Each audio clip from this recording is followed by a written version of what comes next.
দিব্যাংগ হৈ ৯২% নম্বৰেৰে উজ্বলিল নলবাৰীৰ গন্ধিয়াৰ ৰেজাউল হক। উচ্চ গণিতত ১০০% নম্বৰ লাভ ৰেজাউলৰ। আৰ্থিক দৈন্যতা আৰু শাৰীৰিক প্ৰতিবন্ধকতা যে শিক্ষাৰ ক্ষেত্ৰত হেঙাৰ হ'ব নোৱাৰে এই কথাষাৰ পুনৰ প্ৰমাণ কৰি দেখুৱালে পশ্চিম নলবাৰী এইগৰাকী ছাত্ৰই। শনিবাৰে ঘোষণা কৰা হাইস্কুল শিক্ষান্ত পৰীক্ষাৰ ফলাফলত চামতা উচ্চতৰ মাধ্যমিক বিদ্যালয়ৰ পৰা ৯২.16% নম্বৰ লাভ কৰি সুখ্যাতিৰে উত্তীৰ্ণ হৈছে পশ্চিম নলবাৰী গন্ধিয়াৰ ৰফিকুল হক আৰু ৰুনুমা বেগমৰ সুসন্তান ৰেজাউল হক। বিশেষভাৱে সক্ষম ৰেজাউলে হাইস্কুল শিক্ষান্ত পৰীক্ষাত অসমীয়াত ৯১, ইংৰাজীত ৮৪, সাধাৰণ গণিতত ৮৪, সাধাৰণ বিজ্ঞানত ৯৯, সমাজ বিজ্ঞানত ৯৫, উচ্চ গণিতত ১০০ নম্বৰ লাভ কৰিবলৈ সক্ষম হয়। ঘৰুৱা শিক্ষক নোলোৱাকৈ সুখ্যাতিৰে উত্তীৰ্ণ হোৱা ৰেজাউলে আজৰি সময়ত বিজ্ঞানৰ বিভিন্ন ধৰণৰ প্ৰকল্প তৈয়াৰ কৰাত ব্যস্ত হৈ থাকে। পৰৱৰ্তী সময়ত বিজ্ঞান শাখাত নামভৰ্তি কৰিব ৰেজাউলে আৰু ভৱিষ্যতে চিকিৎসক হোৱাৰ সপোন আছে ৰেজাউলৰ। অলপ হ'লেও সুখ আনিব, সুখ কৰিব পাৰিছোঁ, ভাল লাগিছে। মই চামতা উচ্চতৰ মাধ্যমিক বিদ্যালয়ৰ পৰা হাইস্কুল শিক্ষান্ত পৰীক্ষা দিছিলোঁ। তাত 92.16%ৰে উত্তীৰ্ণ হৈছোঁ। তাৰ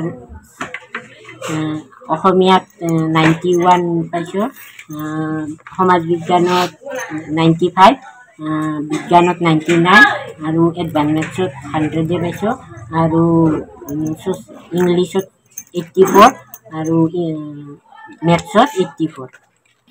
এতিয়া ছায়েন্স লৈ পেলাই পঢ়াৰ ইচ্ছা আছে আৰু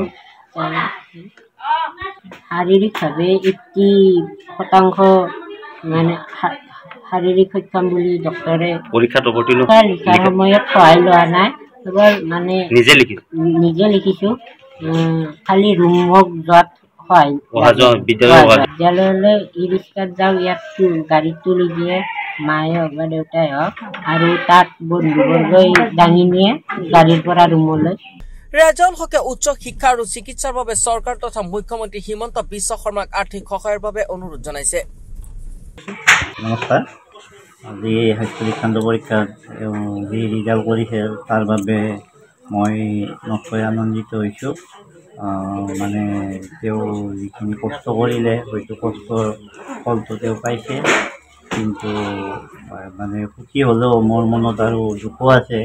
দুখ মানে বেলেগ একো নহয়, তেওঁৰ মানে যিটো শাৰীৰিক সক্ষম হ'ল সেইখিনি হয়তো ডক্টৰৰ ভুলৰ কাৰণে হওক, উপাদানৰ কাৰণে হওক আৰু কৰিব। এতিয়া কথা হ'ল কি, মানে তেওঁ মানে ভৰিৰে বুলিব নোৱাৰে, 80% সক্ষম, আৰু ইপিনে পিঠিটো ৰাজহাড়ডালৰ অলপ বেকা হৈছে। গতিকে সেয়ে ইয়াৰ মানে চিকিৎসাৰ কাৰণে মুখ্যমন্ত্ৰী মহোদয়ৰ ওচৰত মানে সৰল মিনতি জনালোঁ যে মানে তেওঁৰ চিকিৎসাৰ ব্যৱস্থা কৰি দিয়ে, অন্ততঃ তেওঁ নিজাববীয়াকৈ স্কুলত যাব যাতে পাৰে, এইখিনি ব্যৱস্থা কৰি দিলে মই আনন্দিত হ'ম। নলবাৰীৰ পৰা মেৰাজুল হুছেইন কাজীৰ ৰিপৰ্ট, DA365।